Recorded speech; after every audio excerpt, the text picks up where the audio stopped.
之后，魏无羡就开始了长达1年的病号生活，治疗过程是痛苦的，各种药物的副作用把他折磨得脱了相。不过也不能说全然没有好处，比如发小江澄，从他病了以后就再没敢跟他斗嘴，几乎百依百顺，也不动不动就拿养狗威胁他了。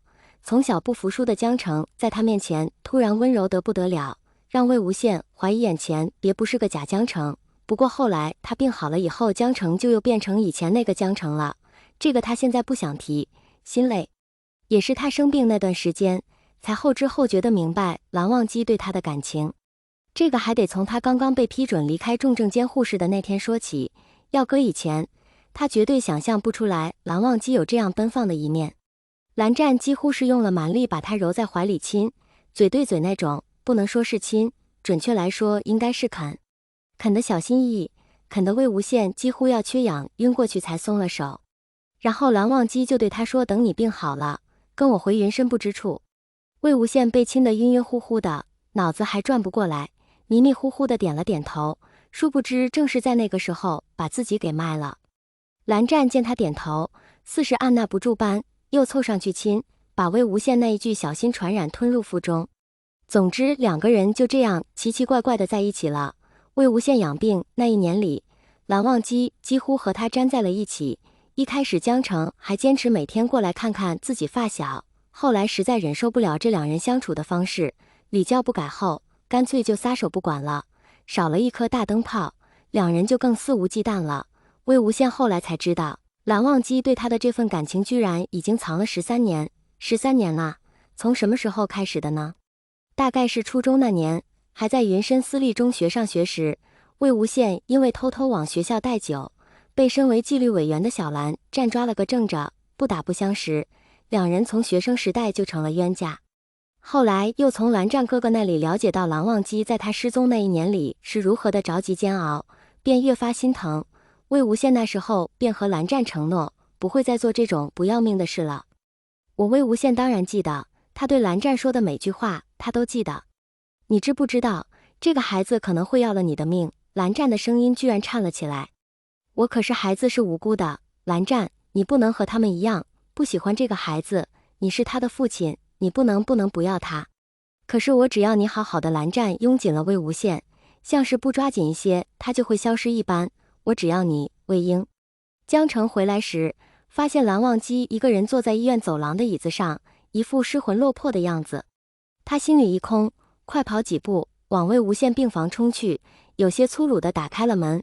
魏无羡躺在床上睡得正香，房间里的窗帘被拉得严丝合缝，一丝光都没透进去。没有他想象的医生忙碌抢救的画面，江澄这才松了一口气。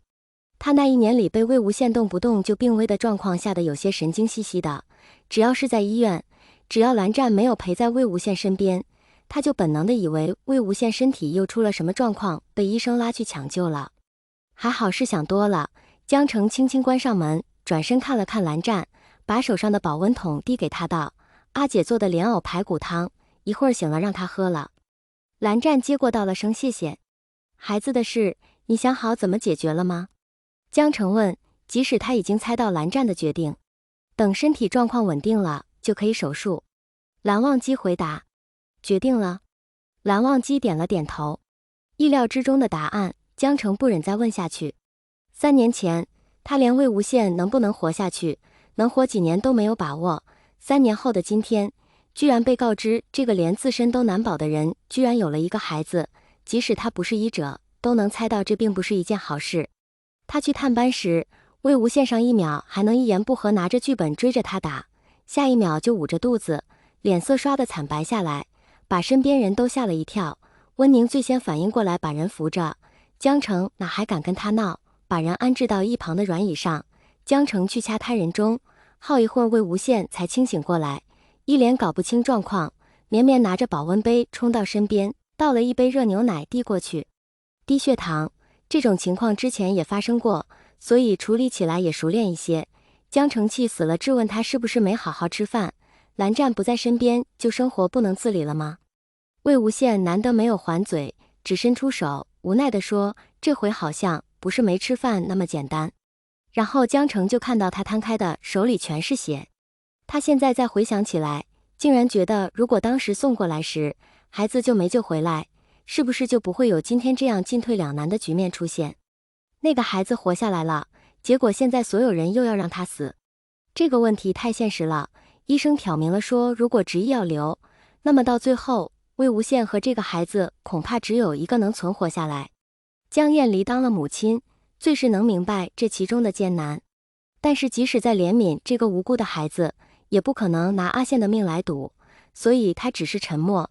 所有人在这个问题上都可以选择沉默，只有蓝忘机不能，最难的抉择也只有他有资格做。魏无羡醒过来时，看到蓝湛就在身边，一看他醒来，就凑过来，摸着他的额头问他饿不饿，想不想吃东西。魏无羡没什么胃口，刚想摇头，就飘来一股熟悉的香气。他记起来自己叫阿姐做了莲藕排骨汤，结果还没喝上就累得睡过去了，也不知道送来多久了，就点了点头。蓝湛的心情仿佛因为他这个点头变好了些，伸手把他扶起来，往他腰后面垫了软枕，又把小桌子架到床上。汤取出来时还热腾腾的冒着热气，魏无羡即使再没胃口，此时也被勾得有胃口了。蓝忘机舀了一勺子汤，吹凉了才送到魏无羡嘴边。魏无羡乖乖喝了一口，突然想到早上并不愉快的对话，下一勺送过来就抿着嘴不喝了，幽怨地看着蓝忘机。你不要我喂？蓝湛问。魏无羡就把脸撇到一边不去，看他也不理会他。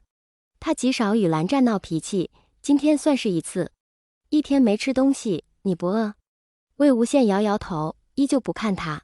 你不饿，但是宝宝会饿。魏无羡转过头来看着他，你都不要他了，还管他饿不饿？蓝忘机没有立刻回答他，两人之间出现了2秒的沉默。我没有不要他，蓝湛突然说道，声音低低的，却无比清晰。二哥哥，你说什么？你再说一次。魏无羡不确定地问道。魏婴，你不能再这样任性。好，我不任性了，我乖乖听话，你让我喝汤，我就喝汤，你怕宝宝饿到，我就好好照顾他，只要你别不要他，你要我做什么都行。二哥哥，你别生气好不好？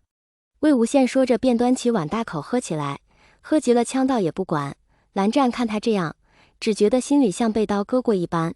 他心知魏无羡只在他面前才会任性几分，而现在他为了让他喜欢这个孩子，居然小心翼翼委曲求全到这般地步，不应该是这样的。他和魏无羡不应该走到今天这一步的。